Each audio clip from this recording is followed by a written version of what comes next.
could go wrong, said the neocons. What's a few men that don't come home?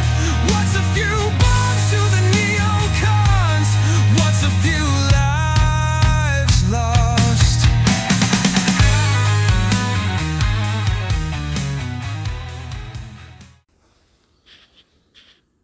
G'day, conspiracy theorists. Been a while, I know. I've been very busy, and well, let's talk about Charlie Kirk, eh? Everyone else is.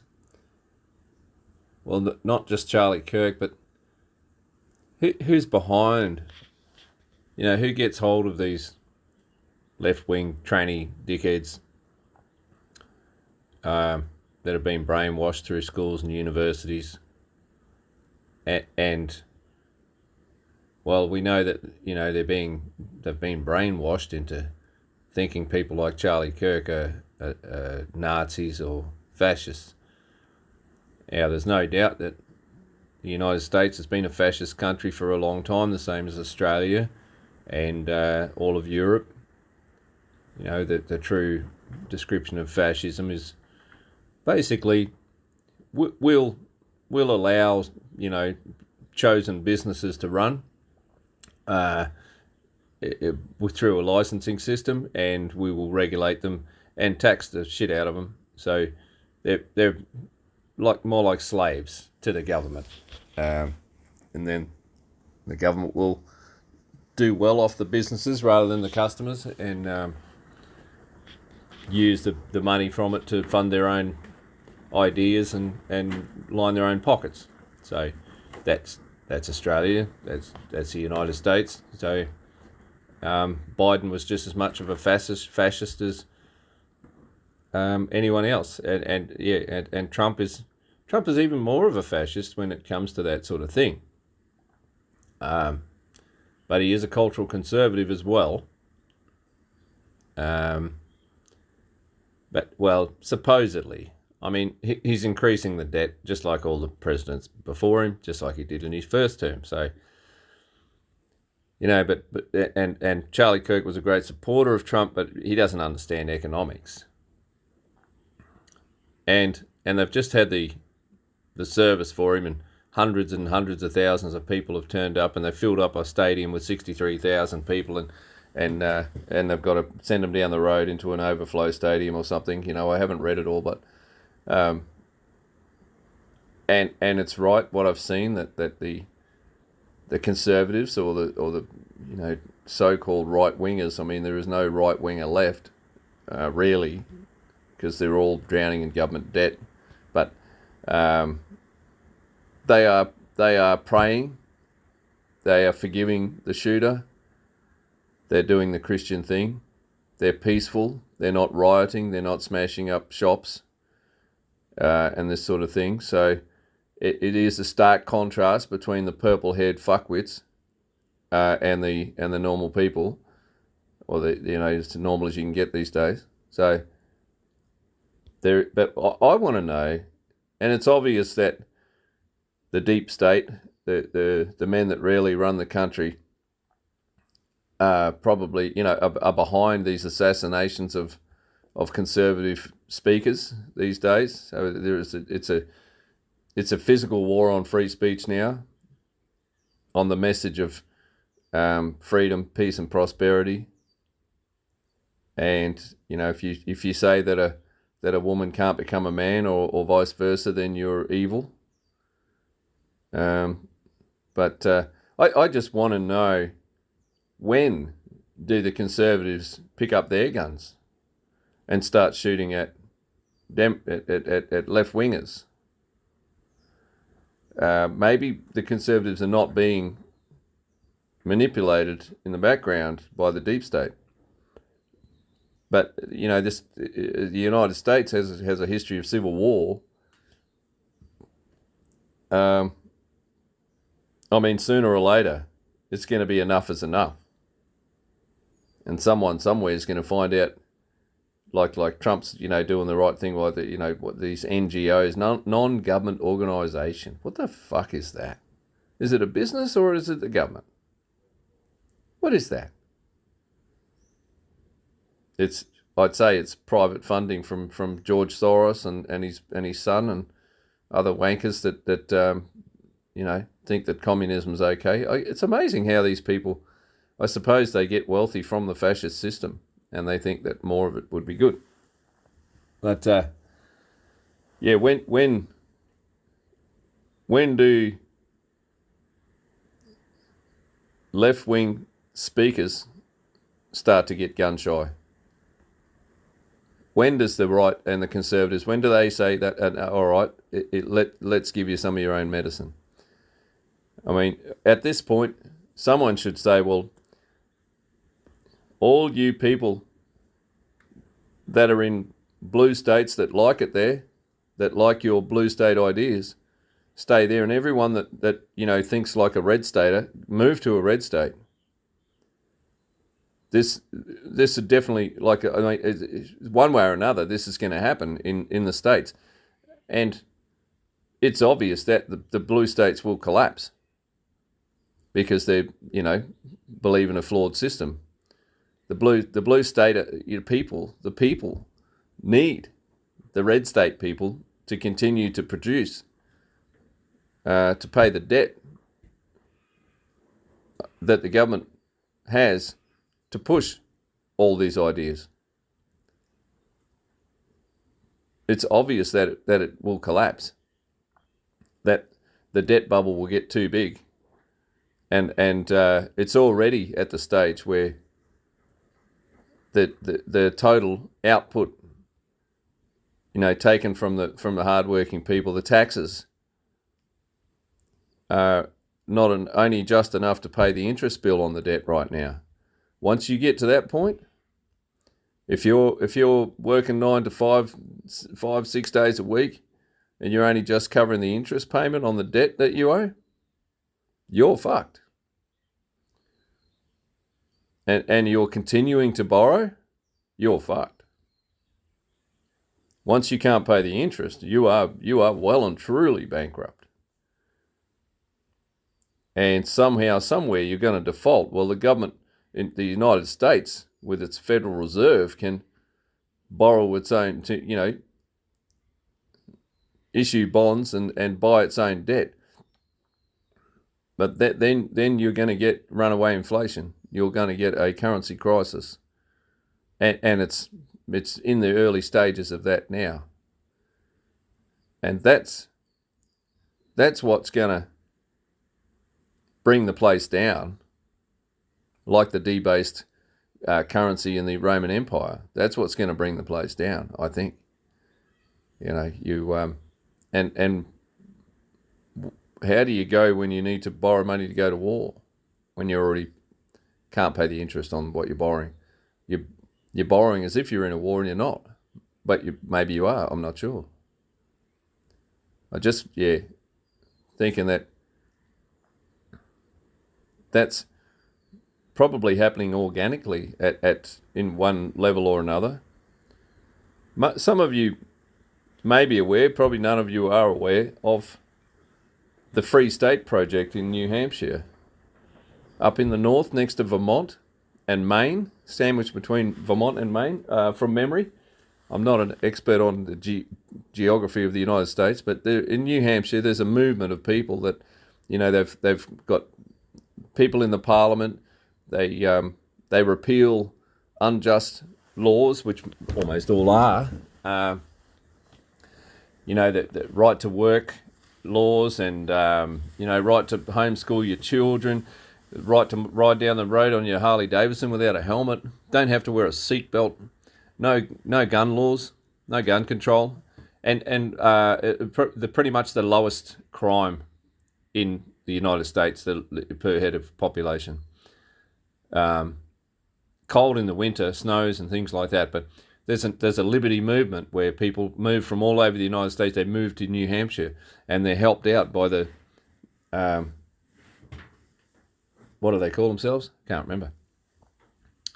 The liberty-minded people there. They're an organisation, so they're concentrating freedom-loving people into the state.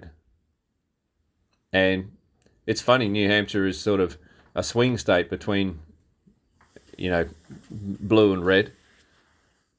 But they're doing great things there. So I've been thinking about moving there for a long time. It's not as easy as it looks. Being an Australian with no family in the United States, it's hard to immigrate there, but you can find a way through employment or whatever. But yeah, I'm probably not going to wouldn't enjoy the climate during the winter. I'm not used to snowing winters, by God. But I want to ride down the road on the Harley Davidson without a helmet on, and take my own risk. And I don't want to have to wear a seatbelt. We didn't have to wear a seatbelt. There was no seatbelts in half the cars when I was a kid. I want to take my own risk, and many other things that allow. That's one of the freest states in the state. So, Florida's probably another example where conservatives or right-leaning people are in the majority. But if you actually separated them, because you probably need to at this stage, the blue ones would fall apart, because they rely on borrowed money and taxpayer funding. So the blue would fall apart very, very, very quickly. I mean, they've already, in California, they've been blue for a long, long time. They organised the political system so that, I don't know, it might have been Ronald Reagan or someone. It's the last time there was a conservative in California. So it's funny how these things happen, isn't it? The free market and lack of any controls provides cheap prices, happy people, morality, low crime.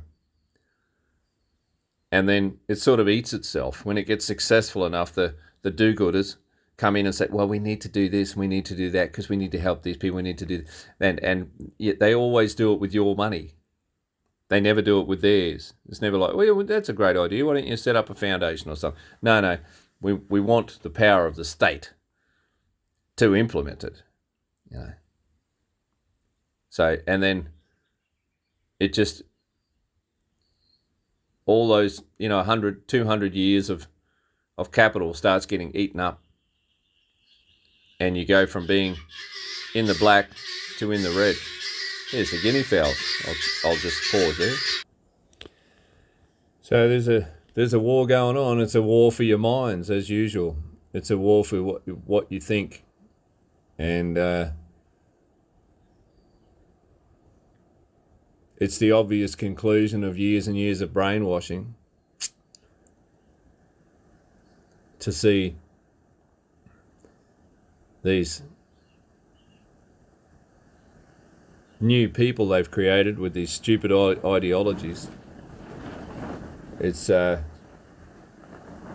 to the point where they're trying to assassinate people. So anyway, I'll just do a thing I found on Zero Hedge this morning. I read Zero Hedge every day, usually in the morning before I go to work. Now, this is authored by Zachary Stieber by the Epoch Times, and it's published on Zero Hedge because the Zero Hedge publishes all this different stuff from different sources. Researchers from a large healthcare system in Michigan found that vaccinated children are more likely to develop a chronic health condition, but never published the findings, according to a copy of the study obtained by the Epoch Times. I don't talk about medical stuff. I'm not a doctor. I don't get right into all this, people talking about medical stuff, because I don't know what I'm talking about, and it doesn't really interest me at all. I could see the scam coming.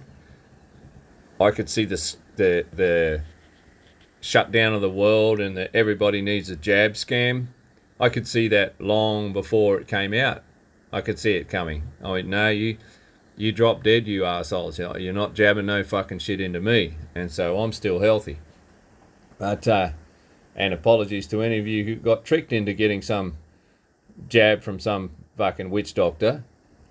But, that's another thing in society, we could talk about today is the absolute distrust of the medical profession. I'll get into this article and then might have to do another podcast about what my girlfriend's up to at the moment. Dr. Marcus Zervis, an infectious disease specialist at Henry Ford Health. It's funny how they call it Henry Ford Health, eh? These days they call it this health and that health when it's the opposite probably. And the colleagues studied 18,468 children born between the year 2000 and 2016 who were enrolled in the health system's insurance plan, drawing data from medical, clinical, and payer records and supplementing with information from Michigan's immunization registry. After 10 years, 57% of the vaccinated children had a chronic health condition such as asthma, compared to just 17% of the unvaccinated children. Straight up. This study found the exposure to vaccination was independently associated with an overall 2.5-fold increase in the likelihood of developing a chronic health condition. I'd say that's 250% increase, 2.5-fold, 2.5 times, yeah, which is 250%. So when compared to children unexposed to vaccination, the authors wrote, this association was primarily driven by asthma, atopic disease, eczema, something like that, autoimmune disease, and neurodevelopmental disorders. That'd be like autism, I suppose. This suggests that in certain children, exposure to vaccination may increase the likelihood of developing a chronic health condition, particularly for one of these conditions.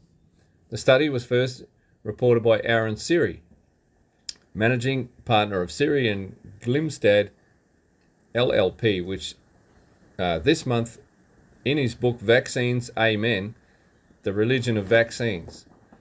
Before receiving the copy of the study, the Epoch Times asked Zervos and his co-authors for it and questioned why it was never published. Zervos responded to questions about the study by asking in an email, "Can you tell me what book this appeared in?" When told, he did not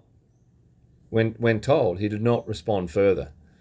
Co-authors did not return inquiries. A spokesperson for Henry Ford Health acknowledges that researchers there carried out the study.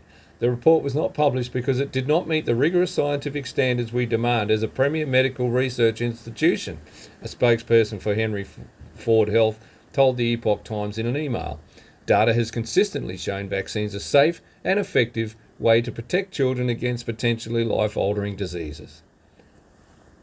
And the headline is the only real problem in the article here. Siri, who has worked with the Health Secretary Robert F. Kennedy Jr., represents a group called the Informed Consent Action Network. He and Del Bigtree, the group's CEO, say they met with Zervos in 2017 and proposed that he compare the health of vaccinated and unvaccinated children. They initially proposed obtaining data from a federal network called Vaccine Safety Data Link, but Zervos suggested utilising the health data from Henry Ford Health, Siri wrote in his book. Siri requested that the researchers publish the results of the study regardless of what it showed. Dr. Zervos looked us right in the eyes and assured us that he was a man of integrity and he would publish the results whatever the findings, Siri said. Siri received a copy of the study in 2020. He and Bigtree say that Zervos and the co-author told them that superiors at Henry Ford Health did not want it submitted for publication and that they were concerned that they would lose their jobs if they submitted it. The only real problem with this study, and why it didn't get submitted for publication, is that its findings did not fit the belief and the policy that vaccines are safe, Siri said during a Senate hearing in Washington on the 9th of September. Had it found vaccinated children were healthier, it no doubt would have been published immediately. But because it found the opposite, it was shoved in a drawer. Such is life. I'm not going to keep reading the article. Such is life these days. Everybody I speak to in Australia, in my circle of friends, no one trusts anything that comes out of a hospital or a doctor's surgery. So I will say yes. So I'll add this on. I have a girlfriend that is found a lump in her breast And she went for this mammogram thing, and she said it squashed her breast so badly that she would never want to do it again. But so she uses the medical profession for what they're useful for, and then discards the rest of it. So they're like, "Yep, we found a lump. Good news is it's not a terrible cancer. It's a pretty good one. We're just going to chop both your breasts off, and give you a load of chemo or whatever the hell it is, radiation or something." And she's like, "No, you are not." And she's gone and got alternative treatments. And I found out that one of these alternative treatments that I knew that they were using to, take tumours off the faces of dogs and have them recover, apparently now it's illegal. It's highly illegal. But trouble is, you can mix it up with a few ingredients at home. So, smoking cannabis has been illegal since the 40s or 50s or whatever the hell, and everyone's still smoking cannabis. So she's had to, luckily in this day and age, you can still get around this bullshit, and these people don't have total control. In fact, they're losing control. They can never ever, it's like a whack-a-mole game trying to stop the free market from supplying these things. And she has shrunk the tumour, but she needs to stop her own treatment if she wants to go back and get checked. They want to do biopsies on her lymph nodes and take out her lymph nodes as well as cut her breasts off. Well, she's got a sister that already got both breasts cut off and all her uterus taken out and everything, and she's like, "No way, I'll die if I have to, but you're not butchering me up." So here to her, and she's just an example of thousands of others who've said, "Yes, thank you for the scan, thank you for the information, but we're not taking your treatment, thanks, because all you've got is drugs and surgery that make you sicker." And apologies to anyone that's had breast cancer and been treated the conventional or so-called conventional way and been cured and everything else. That's okay. Each to their own, but people need the freedom to make these decisions for themselves. And but I think it's just a reflection of how the trust in government is at an all-time low, and the trust in the medical profession is at an all-time low. Trust in these so-called authority. What the fuck's an authority anyway? I'm pretty sure when they first set up the Constitution of the United States and the Bill of Rights, every man became his own king in his own kingdom, had his own borders. There was no need for an overarching one.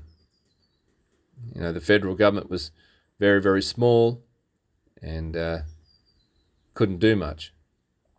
And just about everything the federal government in the United States and Australia and all other countries do now is illegal. Every step they take, every word they say is a lie, and everything that they do is an infringement on your private property rights. There is no doubt about that. They're all non-benevolent dictators nowadays. So please don't look to your government if you want the solution. That's where the problem came from. And if there's a problem that happens outside of government, which is pretty rare these days, the government can't solve it. So I'm pretty sure the United States Constitution has a passage in there that says that you can abolish the government if you because they're supposed to be your servants. But the free market and businesses can solve all your problems. Well, not all your problems, but they can make your life easier. And taxes and politicians can only make your life worse. That's the message. So it's good to be back talking to you guys. I'm going to try and get a bit more regular. But I dug a big hole for myself and had to dig my way out of it, so I couldn't talk to you for a while. But thanks for listening, and have a good day, and we'll see you on the next one, eh? What could go